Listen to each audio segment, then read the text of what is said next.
नमस्कार, मैं आनंद Agnihotri India channel से। आज मैं पहुंचा हूं निशातगंज। यहाँ एक आयुर्वेद विशेषज्ञ हैं डॉक्टर अजय दत्त शर्मा। उन्होंने देश ही नहीं विदेशों में भी मरीज देखे हैं, व्याख्यान दिए हैं। ताशकंद, वियतनाम और खाड़ी के कई देशों में आयुर्वेद पर लेक्चर दिए हैं। उनकी खास बात यह है कि वे जटिल रोगों के इलाज में बड़ा ही स्वयं को रोचक और रोमांचक महसूस करते हैं और करते भी हैं। यहाँ तक कि जिन मरीजों को डॉक्टरों ने कह दिया कि आपकी किडनी नहीं बचेगी, आपका हार्ट फेल हो रहा है, ऐसे मरीजों को भी उन्होंने ठीक किया है। 6 दशक से अधिक समय हुआ उनको इस चिकित्सा व्यवसाय से जुड़े हुए। आइए हम आपकी मुलाकात कराते हैं, कुछ जानकारी करते हैं। देश में इस समय 4 पैथी चल रही हैं, आयुर्वेद, होम्योपैथ, एलोपैथ और यूनानी। आप किसको सबसे बेहतर मानते हैं? नेचुरली देश की मिट्टी से उपजी जो पैथी आयुर्वेद, यानी आयुर्वेद हमारा मूल इलाज का बेस भी आयुर्वेद ही है जी। और लेकिन आज लोगों का झुकाव आयुर्वेद के बजाय एलोपैथ की ओर ज्यादा हो रहा है। इसका प्रमाण ये है कि शहर में तमाम multi level, multi storeys nursing homes, hospital सब बनते जा रहे हैं, जहाँ महंगा महंगा इलाज होता है। और जो हमारा मूल इलाज था आयुर्वेद, उसकी तरफ लोगों का उतना रुझान नहीं हो रहा जितना होना चाहिए। आपका क्या विचार है इस बारे में? मुझे लगता है ये बात ठीक नहीं है आपका आकलन। अगर हमने एक बार सर्वे कराया था जिसमें डिस्पेंसरीज में देखे जाने आयुर्वेदिक डिस्पेंसरीज में देखे जाने वाले लोगों की संख्या और अस्पतालों में बहुत फर्क था। इवन आयुर्वेद को जो पैसा मिलता है उतना वहाँ के पेशेंट पर्चा बनवाने पिछले दिनों तक दिया जाता, दे देते। और दूसरा ये है कि अब लोगों को आयुर्वेद की उपयोगिता समझ में आ रही है। एलोपैथी हॉस्पिटल इतने महंगे हो गए हैं, आम आदमी जान नहीं सकता। और आयुर्वेद में हॉस्पिटलाइजेशन की बहुत कम जरूरत है, आमतौर पर नुस्खा लिख दिया अगर चला गया। तो ये जो हॉस्पिटल आना जाना में अटेंडेंट का ये सब दिक्कत खत्म हो जाए। बिल्कुल सही कह रहे हैं डॉक्टर साहब आप। लेकिन आयुर्वेद में भी कहीं ना कहीं कुछ न कुछ कमियां हैं। मसलन अभी स्वयं को आयुर्वेद और योगा के विशेषज्ञ कहने वाले पतंजलि के बाबा रामदेव, उनके कई प्रोडक्ट्स को सरकारी मानकों ने फेल कर दिया है, उनकी दवाओं को फेल कर दिया है।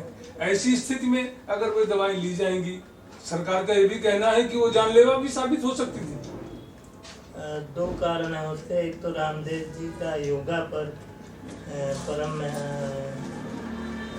सिद्धि प्राप्त है, आदि योगी हैं। और दूसरा ये कि उनकी दवाएं मेरा ख्याल है उतनी अच्छी नहीं है।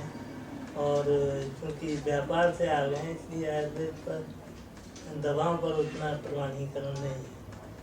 तो आयुर्वेद के जो लोग पुरानी जो संस्थाएं हैं, झंडू है, वैद्यनाथ है, डाबर है, इन सब की दवाओं पर ज़्यादा विश्वास करना है। यही मेरा भी कहना था कि धन्वंतरी, दीर्घायु, झंडू, वैद्यनाथ, डाबर, तमाम दवाएं ऐसी हैं, तमाम कंपनियां ऐसी हैं जो अच्छी से अच्छी दवाएं बना रही हैं। लेकिन पतंजलि की दवाओं ने ऐसे में बीच में आकर के इन दवाओं की साख को बट्टा लगाया है। क्या इस बारे में पतंजलि को, जो जिनके संचालक आचार्य बालकृष्ण हैं, क्या उनको नहीं सोचना चाहिए कि इस समय हमारे आयुर्वेद की साख गिर रही है? मुझे लगता है इसका एक कारण ये है, उनकी करीब 700 डिस्पेंसरी चल रहे हैं। उनमें जो चिकित्सक हैं वो नए लड़कों को रख दिया जाता है कॉस्ट कटिंग की वजह से। तो अच्छे उनमें चिकित्सक नहीं, दवाएं बहुत लंबी यानी ऊपर से इंस्ट्रक्शन है कुछ और बात, पर्चा बहुत महंगा बनता है और वो भी उतना उपयोगी नहीं क्योंकि चिकित्सक नाड़ी जानता नहीं है। तो योग चिकित्सक उनके पास वहाँ भले हों उनके मुख्यालय पर, वहाँ जो फील्ड में बैठे तो लोग कम जानता है। आयुर्वेद में भी कई दवाएं बहुत महंगी आती हैं। मसलन स्वर्ण भस्म है, कुसुमाकर रस है, ऐसी दवाओं का सेवन करना पड़े, तो क्या इनका कोई विकल्प नहीं हो सकता? नहीं हो सकता। देखिए अपने यहाँ नागार्जुन हुए हैं बहुत पहले, जिन्होंने रस चिकित्सा का आविष्कार किया। उनका कहना था कि मैंने जीवन पर मृत्यु पर एक अधिकार पा लिया हुआ है। दुर्भाग्य ये है कि उनके लड़के ने ये वो जंगल में उन्होंने बनाया हुआ था, राजपाट छोड़ वापस आए, लड़के ने ही उनका मर्डर कर दिया। मुझे लगा मेरा राजपाट चला गया, लेकिन उन्होंने बहुत काम किया। आज तो हालत ये रूस और चीन तमाम दीर्घायु पर काम कर रहे हैं, साइंस के लोग DNA वगैरह में परिवर्तन करके। तो मेरा ख्याल है वो लोगों को व्यक्तिगत चिकित्सा अपने स्वास्थ्य के लिए जरूर खर्च करना चाहिए, और बाद में करते भी हैं लोग। मुझे लगता है कि हमारे आयुर्वेद का प्रचार देश की बजाय विदेशों में कुछ ज्यादा हो रहा है। हाँ जी, जो प्रचार संस्थाएं देखिए, आप मीडिया में विज्ञापन देखिए, सारा आयुर्वेद वाले लोग, और मीडिया जगह कम देती है आयुर्वेद को। और दूसरा ये है कि आयुर्वेद वाले लोग चूँकि बहुत ज़्यादा प्रभावी नहीं है, यहाँ आयुर्वेद में भी चिकित्सकों की समस्या है, तो ये चलता रहता है। तो हमारी अंदर की कमी दूर होना चाहिए। कॉलेज हमारे उतना मरीज नहीं है, ना उनकी कॉम्पिटेंस है पुराने लोगों की तरह। यानी हमें आयुर्वेद के प्रति फिर से लगाव पैदा करना होगा। हाँ, और हमारे जैसे जब कभी आपके पास कोई जटिल रोगी आ जाता है, असाध्य रोगी आ जाता है, उसका इलाज करने में आपको किन किन दिक्कतों का सामना करना पड़ता है, और आपको क्या महसूस होता है, कैसे इसको ठीक किया जाए, कैसे कराया जाए? देखिए लोग डायग्नोसिस की बात करते हैं आने के पास हमारे, तो नाड़ी से हम बता पाते हैं क्या दिक्कत है। आयुर्वेद में फिजियोलॉजिकल डायग्नोसिस होती है, एलोपैथी में एनाटॉमिकल होती है, क्योंकि वहाँ सर्जरी ही लास्ट कर रहे हैं। बहुत सारे 50% लोग ऐसे हैं जिनको बिना सर्जरी काम कर सकता है, मसल कैंसर है, ट्यूमर्स हैं, इस तरह के जो मर्ज हैं उसमें सर्जरी वाले जिसकी अवस्था है वाले उसको ऐसे ही सिस्ट वगैरह के इलाज करते हैं। डॉक्टर साहब एक चीज पूछना चाहता हूँ, पहले आयुर्वेद में नाड़ी विशेषज्ञ ही हुआ करते थे, वैद्यों का काम था सिर्फ नाड़ी पकड़ी और मर्ज पकड़ लिया।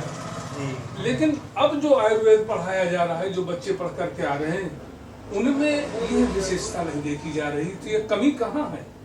ये तो सरकारी स्तर पर नाड़ी को तो जगह ही नहीं दी गई पढ़ाने, कोई सब्जेक्ट ही नहीं, ना कोई टीचर है। जानकार लोग हैं, उनको पास बच्चे आए सीखें, तब ये संभव है। पहले बिल्कुल परंपरा थी, लोग आते थे उनके पास चिकित्सा कराते थे, वो नाड़ी देखे। डायग्नोसिस पर जो खर्च होता है वो खत्म हो गया। बहुत बार PGI मेडिकल कॉलेज लोग आते हैं बेचारे, 1-2 लाख रुपए, और मर्ज क्या है उससे पहले बेचारे से जिनमें चले जाते हैं। तो आयुर्वेद में डायग्नोसिस की ज़रूरत नहीं है, औषधि जरूर, अगर क्रॉनिक है साधारण मरीजों में ज़रूरत नहीं औषधि उसकी, लेकिन अगर आप क्रॉनिक है तो ज़रूर कुछ उसमें करना पड़ेगा, कुछ प्रबंध। डॉक्टर साहब अपनी विदेश यात्रा में जब आप आयुर्वेद पर लेक्चर देने के लिए गए, वहाँ का कोई ऐसा संस्मरण बताइए जो यादगार हो और बड़ा रोचक बना। हाँ देखिए, मैं जब ताशकंद में था तो वहाँ की जो राजदूत तो कहीं बाहर थे, सेकंड वहाँ हमारी कमिश्नर थी बंगाली लेडी आ गया, और उसमें हम लोग मंच पर, हमारे लखनऊ में हिंदी वाले लोग भी साथ में थे, विद्वान लोग, डॉक्टर दीक्षित थे जो HOD यहाँ थे, मैं था, एक प्रोफेसर अनिल मिश्रा हैं, दूसरे लोग थे। खैर तो वहाँ बैठे रहे, जब उनका नंबर आया बोलने का, दीक्षित जी के अध्यक्षता में, और नहीं सॉरी उन्हीं के अध्यक्षता में जो वहाँ थे विद्वान, वो रूटीन में जो वहाँ के जड़ी बूटी के प्रयोग थे उस पर काम किया था। तो जब भी बुलाया गया तो पहले तो आके उन्होंने दीक्षित जी के चरण छुए, दीक्षित बड़ा पसंद हुआ। मैं आपको याद नहीं, मैं आपके उसमें मैंने PhD की हिंदी में, क्योंकि वो लोग लखनऊ आके अध्ययन करते हैं, आगरे में करते हैं। तो फिर उन्होंने संस्मरण सुनाए हम लोगों को, बहुत अच्छा लगा। दूसरा ये वहाँ आप समझिए पानी की एक बूंद नहीं है, लेकिन सारे पार्क हरे भरे हैं। रसियन लोगों ने सिखाया था, पहले रास्ता का ही पार्ट था, तो पानी वहाँ बहुत कमी है, तो बहुत महंगा मिलता है। लेकिन वैसे अदरवाइज वहाँ दिन 16 घंटे का हो।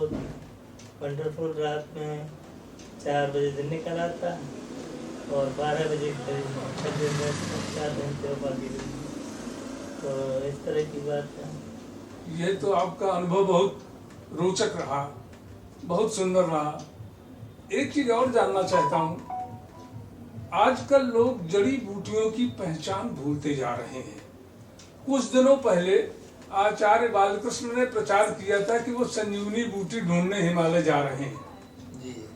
और कुछ न जाने क्या ढूंढ कर लाए। उनका दावा था कि वो संजीवनी बूटी उन्होंने ढूंढ निकाली है जी। तो इन जड़ी बूटियों की पहचान आयुर्वेद के नए विद्यार्थियों को कराने के लिए सरकार को क्या करना चाहिए? पब्लिशिंग 6 अंक है जिनमें जड़ी बूटियों का डिटेल चित्र सहित अध्ययन है। मसलन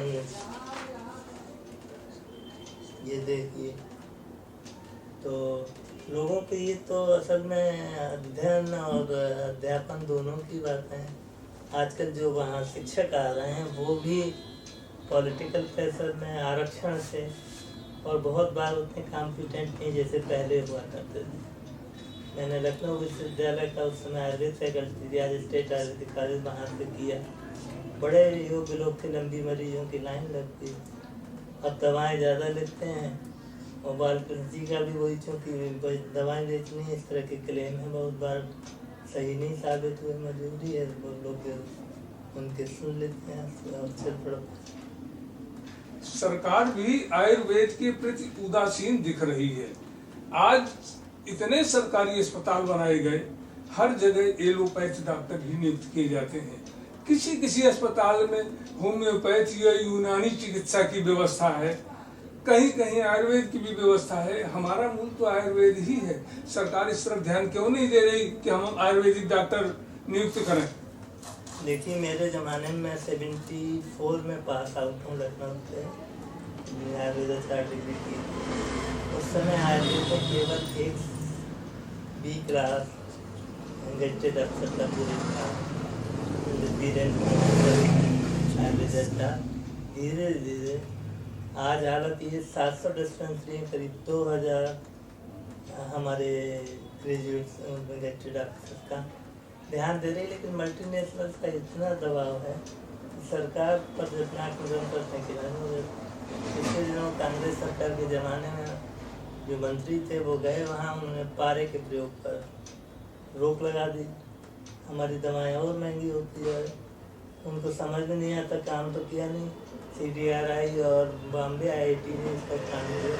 बोले ये जो मेटेरियल खत्म हो जाता, इसकी राख रह जाती है बस में, और उन्होंने सर्टिफिकेट दिया, नहीं कोई साइड इफेक्ट है। लेकिन लोगों को दिमाग में बैठा दिया उन्होंने। जो उन्होंने स्वर्ण पर, चांदी पर एलोपैथी वालों ने प्रयास किया, सफल नहीं हुआ। वो रटते रहते हैं आयुर्वेद वालों में। कभी अगर ठीक बनी है औषधि, कोई साइड इफेक्ट नहीं। निश्चित रूप से डॉक्टर साहब, मल्टी नेशनल कंपनियों का सरकार पर दबाव है और वह सरकार को अपने हिसाब से चलाती हैं। सरकार को भी झुकना पड़ता है। हमारे इंडिया चैनल के दर्शकों को आपने इन जानकारियों को देकर बहुत भला किया। हम आपसे फिर संपर्क करेंगे और आयुर्वेद के बारे में बराबर जानकारी लेते रहेंगे, अपने दर्शकों को देते रहेंगे। नमस्कार, धन्यवाद।